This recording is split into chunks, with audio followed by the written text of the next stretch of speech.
صباح السلام، صباح المحبة، صباح الحرية والإخاء. أيها الأعزاء، إني أخشى أن الكلام حول المرأة Good morning to all of you. I fear that giving a speech on women is actually a speech that we have heard already many times, and all we read are decisions, resolutions that are actually never implemented, and they are just vain words and mere promises. Ladies and gentlemen, the key problem is that these resolutions, such as this one on women, peace and security, and before that the CEDAW Convention, as well as the Beijing Peace Action, the various commitments belonging to the concluding document of the General Assembly session in the year 2000, focusing on inequalities between men and women. Of course, these documents might be relevant, but this being said, we are still faced with a common problem. So we do have these official documents, we do have these statements, but what about the implementation? What about the follow-up?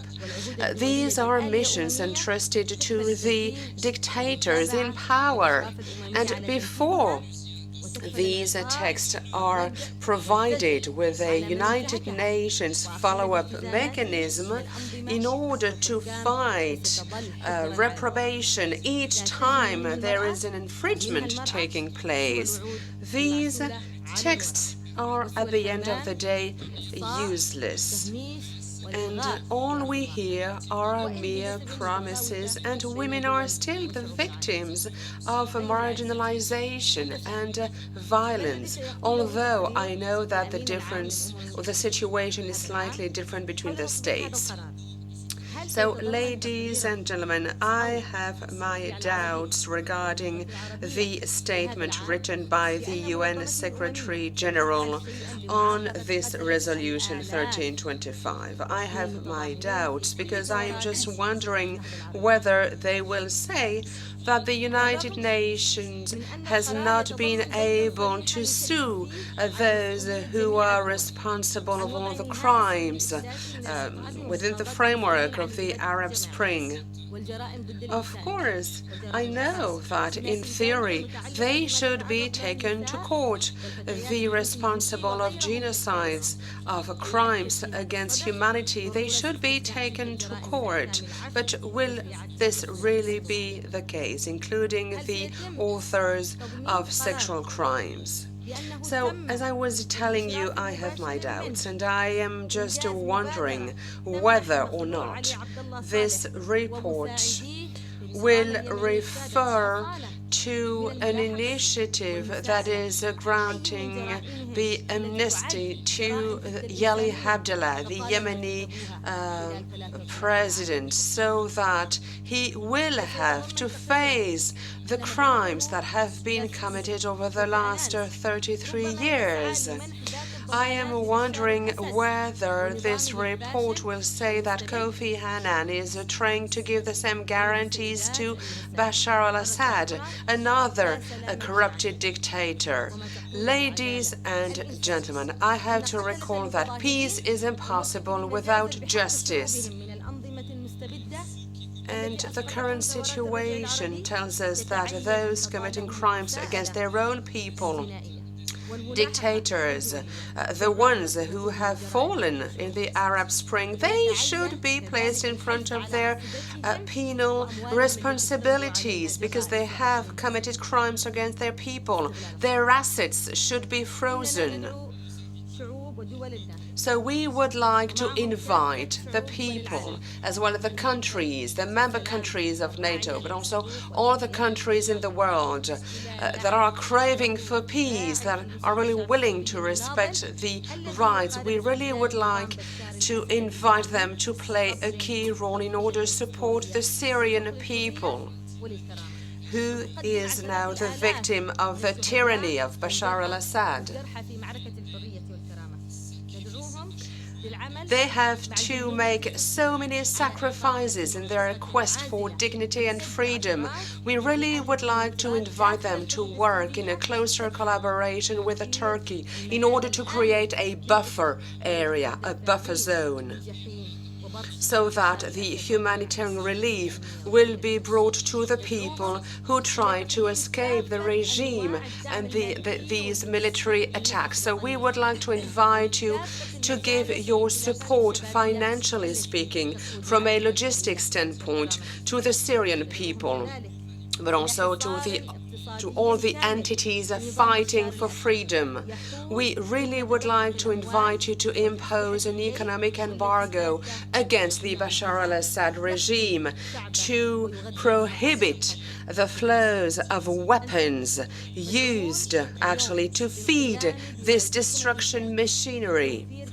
So you are all invited to cope and to face your responsibilities, to offer the humanitarian relief, to protect youngsters, women, children in Syria who are killed on a daily basis by the Bashar al-Assad regime. Dear participants, I also would like to draw your attention on the following. While we are debating on this very important resolution related to women, peace and security, really urging under its first article the improvement of the women representation at all decision-making levels, but also in institutions at the regional but also international level.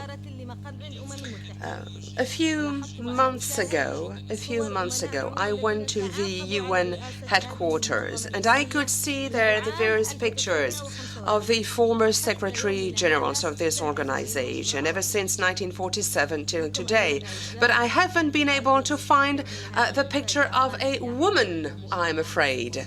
And of course, as you can imagine, this is a surprise that has really saddened me a lot.